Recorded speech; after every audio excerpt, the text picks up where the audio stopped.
요즘 코인 시장을 보면 사람들은 이렇게 말합니다. 대체 수익을 보는 사람은 누군지 모르겠다. 대체 누가 이 수익을 다 가져간 거냐라고요. 오늘도 어디선가 누군가는 손실인증을 올리고 누군가는 조용히 계좌를 숨긴 채 사라집니다. 그런데 한편에선 상상도 못한 폭등을 경험한 몇몇 지갑 주소가 이익 실현을 끝냈다는 소식이 들리죠. 누군가는 잃고 누군가는 웃는 이 시장. 그리고 언제나 질문은 같습니다. 대체 코인 시장으로 돈을 벌 수 있는 걸까? 라고 생각하죠. 그런데 이 아이러니한 상황을 심슨 가족은 1995년에 믿을 수 없을 만큼 정확하게 그려냈습니다. 예언이 시작된 건 심슨의 과거 에피소드. 제목은 누가 번지를 쐈는가? 라는 제목의 에피소드인데요. 제목 자체는 추리와 관련된 에피소드처럼 보이지만 진짜 질문은 그게 아닙니다. 무슨 일이 있길래 스프링필드 최고 부자 번즈를 쐈을까? 그리고 번즈는 무엇을 상징했던 걸까요? 에피소드 속에서 등장하는 번즈는 욕망 그 자체입니다. 이번 화에선 번즈가 바트와 리사가 다니는 학교에서 석유를 발견하게 되고 그 석유를 독차지하여 떼돈을 벌 생각을 하고 있었죠. 그리고 거기서 끝이 아닙니다. 모든 사람들이 쓰는 빛조차 차단해버리는데 태양광을 막아버리는 장면이 나옵니다. 자신만이 빛을 받고 모두는 어둠 속에 살아야 한다는 그의 철학. 이건 독점의 완성이죠. 그 모습은 우리가 알고 있는 몇몇 인물들 혹은 시스템 전체와 닮아 있습니다. 코인의 발행자, 설계자 혹은 고래들, 밈코인의 유행, 탈중앙의 환상 속에서 우리는 점점 더 의심하게 됩니다. 이 구조는 누굴 위한 걸까라고요? 코인 시장 또한 번즈처럼 독차지하고 먼저 선점하는 사람들, 즉 고래들만 수익을 보는 구조. 번즈는 코인 시장의 고래를 나타내고 있었습니다. 먼저 자원을 선점하고 권력을 조용히 쌓고 누구도 반박하지 못하게 만듭니다. 이 사실을 알게 된 시민들은 점점 번즈에게 분노하죠. 그리고 결국 에피소드에서 번즈는 총을 맞습니다. 도대체 누가 쏜 걸까? 그게 모든 미스터리의 핵심이 됩니다. 이게 진짜 사고였을까? 아니면 설계된 구조였을까요? 우리는 의심하고 분노하며 나를 손실보게 한 범인을 찾아 나섭니다. 그리고 심슨은 충격적인 결말을 보여줍니다. 총을 쏜 건 음모론의 중심에 있던 누구도 아니었습니다. 바로 말도 못하는 아기 맥이었죠. 이게 의미하는 건 뭘까요? 가끔은 시스템을 망가뜨리는 건 거대한 고래도, 정부도, 창업자도 아닌 그저 우리가 만든 작은 결과물일 수 있다는 겁니다. 맥이는 아무 말도 하지 않았고 그저 총을 당겼습니다. 우리가 믿었던 그 구조도 어쩌면 처음부터 잘못 설계된 것이었을지 모릅니다. 의외의 범인, 그리고 우리 모두가 그 범인의 연쇄작용의 일부였을 가능성. 그게 진짜 공포죠. 지금 이 순간에도 코인 시장은 돌아가고 누군가는 들어오고 누군가는 나갑니다. 어쩌면 번즈는 지금도 살아있고 또 다른 태양을 맞고 있을지도 모릅니다. 그럼에도 우리는 늘 또 다른 매기를 찾고 있습니다. 하지만 진짜 문제는 그 총이 누구 손에 있었느냐보다 우리가 그 총소리를 듣고도 아무것도 바꾸지 못한다는 사실일지 모릅니다.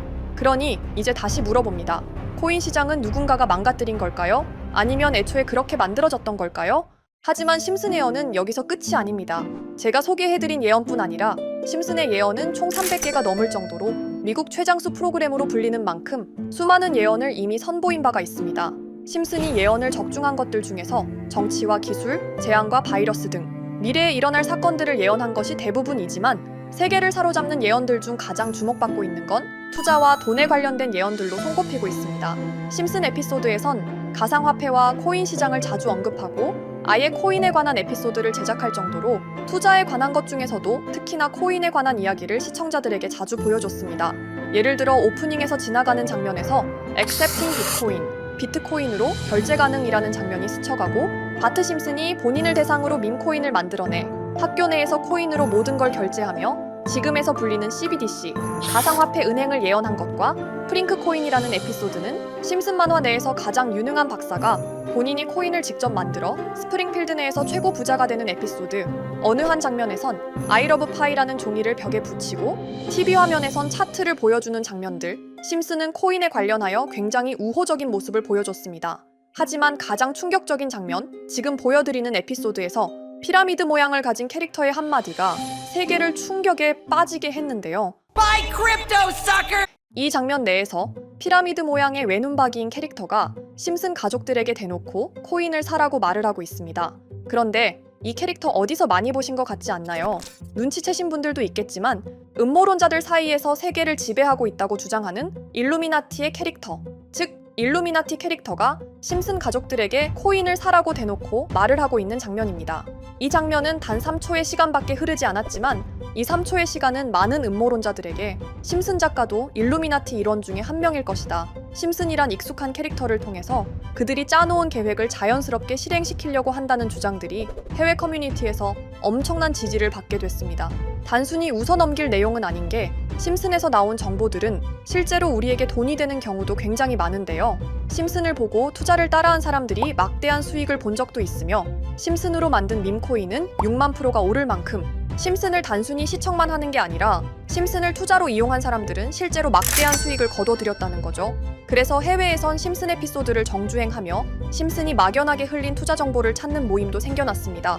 그래서 여러분들에게 보여드릴 건 바로 이건데요. 다시 아까 그 장면을 자세히 찾아보면 심슨 가족들과 같이 있는 이 인물은 북유럽 신화에서 등장하는 토르의 동생이자 장난과 속임수이신 로키, 그리고 로키가 캐릭터를 소개하는 장면에선 총 5가지 캐릭터가 나오고 있죠.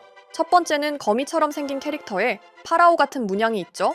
이 거미는 이집트를 표현한 것 같고, 두 번째는 중국 신화에서 등장하는 손오공 캐릭터, 세 번째는 기독교의 상징 예수를 나타내는 캐릭터고, 네 번째는 우리나라의 신화동물 해태를 나타내는 캐릭터 같습니다.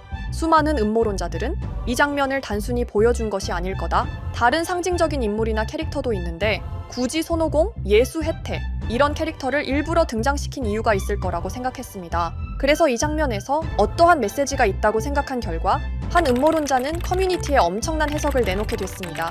이집트와 손오공, 예수와 해태, 그리고 일루미나티 캐릭터가 코인을 사라고 말하는 모습, 그렇다면 이 캐릭터들은 어떠한 코인의 특징을 내놓은 것이다, 이런 결론이 나오게 된 겁니다. 그런데 이 분석은 심슨을 보는 시청자들을 경악하게 했습니다. 이 에피소드가 방영된 날짜는 2020년 9월, 그리고 9월 이후부터 여기 있는 캐릭터들과 관련된 코인들이 하나둘 차례대로 떡상하기 시작했기 때문인데요. 먼저 첫 번째 코인은 이집트의 대표적인 상징, 스핑크스를 모티브로 한 이집트 캣 코인입니다. 이 코인으로 해석이 된 이유가 해외에선 거미를 표현할 때 비밀과 함정으로 표현하는 경우가 많습니다. 파라오의 무덤, 피라미드에는 엄청난 함정과 비밀이 숨어져 있죠. 그런데 이 피라미드를 지키는 건 모두들 알고 계시는 스핑크스입니다. 그래서 이 모든 걸 종합했을 때 이것과 연관이 있는 코인은 스핑크스 코인밖에 없었고, 그 예측은 정확히 들어맞았습니다. 심슨이 방영된 지 3년 후에 스핑크스 코인은 엄청난 상승을 보여줬습니다. 2024년에 무려 3000%가 넘는 상승률을 보여준 것인데요. 당장 이것만 보면 단순한 끼워 맞추기고 우연이라고 생각하시죠? 하지만 다음으로 나왔던 캐릭터, 손오공을 모티브로 한 손오공 코인은 이게 우연이 아니라는 걸 증명하듯이 스핑크스 코인이 오른 지 6개월 뒤에 56만 프로의 상승, 스핑크스 코인과는 비교도 안 되는 엄청난 수익률이 나와줬던 겁니다. 그리고 다음은 기독교를 상징하는 예수를 상징한 캐릭터. 그런데 이 예수와 관련된 코인들 중 엄청난 상승 소식이 없자 지금까지 추리했던 모든 내용들은 물거품이 되는 것 같았지만 이 코인 하나가 손오공 코인을 다음으로 엄청난 상승을 보여주게 됐습니다. 보통 하나님의 어린 양이라고 하며 기독교를 상징하는 동물 중 양을 모티브로 한 코인, 고트 코인이 등장하게 됐고, 이 코인은 무려 12,000%의 상승률을 보여주게 됐습니다. 그런데 지금까지 보여줬던 걸 종합해보면 한 가지 수상한 공통점이 나오게 되는데요. 동물과 관련된 코인, 그리고 밈코인, 즉 밈코인과 동물에 관련된 코인들이 차례대로 엄청난 상승을 보여주고 있다는 겁니다. 그렇다면 마지막으로 남은 캐릭터, 해태와 관련된 코인은 어떤 게 있을까요? 아직까지 해태와 관련된 코인들 중에선 엄청난 상승을 보여준 코인은 없습니다. 그런데 해외 커뮤니티에선 다음으로 상승할 코인은 분명히 해태와 관련이 있는 밈코인일 것이다 라는 주장. 이 주장은 커뮤니티에서 순식간에 퍼지면서 심슨이 말하고 있는 해태와 관련된 밈코인을 찾기 시작했고, 어느 한 네티즌은 굉장히 유사한 코인을 찾게 됐습니다. 지금 보시는 코인이 해태와 관련된 코인 중 크게 상승할 가장 유력한 후보인데요. 코인을 자세히 살펴보면 아직까지 크게 상승한 기록도 없고 지금 차트는 굉장히 우상향을 그리면서 올라가고 있습니다. 그런데 아마 유튜브에 영상이 올라갈 때는 이 정보들은 전부 모자이크 처리가 돼서 올라갈 텐데요. 모자이크 처리를 안 하고 올리니까 유튜브에서 영상을 자체적으로 차단을 시키더라고요. 그래서 일단 모자이크 처리를 해놓긴 했지만 심슨이 말해주는 마지막 코인, 우리 구독자 여러분들하고 당연히 공유해야겠죠. 그치만 아무나 공유해드릴 수는 없습니다. 제 채널 구독해주시고 시청해주시는 분들에 한해서만 종목 공유해드릴 건데요. 지금 상단에 보이시는 번호 010-2764-5966 여기 번호의 문자로 구독자라고 보내주세요. 문자 보내신 분들은 댓글에도 종목이라고 남겨주시면 되는데 댓글을 남기시면 구독자 마크가 보여 제 채널 구독자분이신 게 확인이 되기 때문에 문자 보내주시고 댓글까지 남겨주신 분들은 심슨이 말하는 해태와 관련된 밈코인, 바로 공유해드리도록 하겠습니다. 물론 이 코인이 심슨이 말하는 코인이 아닐 수도 있습니다. 그만큼 리스크가 있는 코인인 건 분명하기 때문에 우리 여윳돈으로만 한번 넣어보자고요. 지금까지 보여줬던 코인의 상승률로 봤을 때 보수적으로 잡아도 1000% 이상의 수익, 100만 원만 넣어도 1000만 원의 수익이 가뿐하게 나올 수 있다는 겁니다. 그러니까 우리 여윳돈으로만 소액으로 넣어보고 정말 심슨이 말하는 코인이 맞는지 같이 확인해 보는 거죠. 제가 말하는 내용들은 전부 다 끼워 맞추기일 수 있습니다. 하지만 심슨이 지금까지 보여줬던 엄청난 예언 적중률, 심슨의 예언을 좋아하시는 분들이라면 제가 말하는 내용들 충분히 믿음이 가실 겁니다. 그리고 만약 제가 보여드렸던 내용들이 적중을 하게 된다면 더 이상 심슨은 단순히 재미로 보는 만화가 아니라 정말 세계를 조종하고 있는 비밀 조직이 만들어낸 미래에 대한 계획서라는 주장도 맞아 떨어지게 되겠죠? 그럼 오늘 영상은 여기에서 마무리해보도록 하고 저는 다음 영상에서 더욱 재미있는 내용으로 돌아오도록 하겠습니다. 지금까지 시청해주신 분들, 저는 다음 영상에서 찾아뵙도록 하겠습니다. 감사합니다.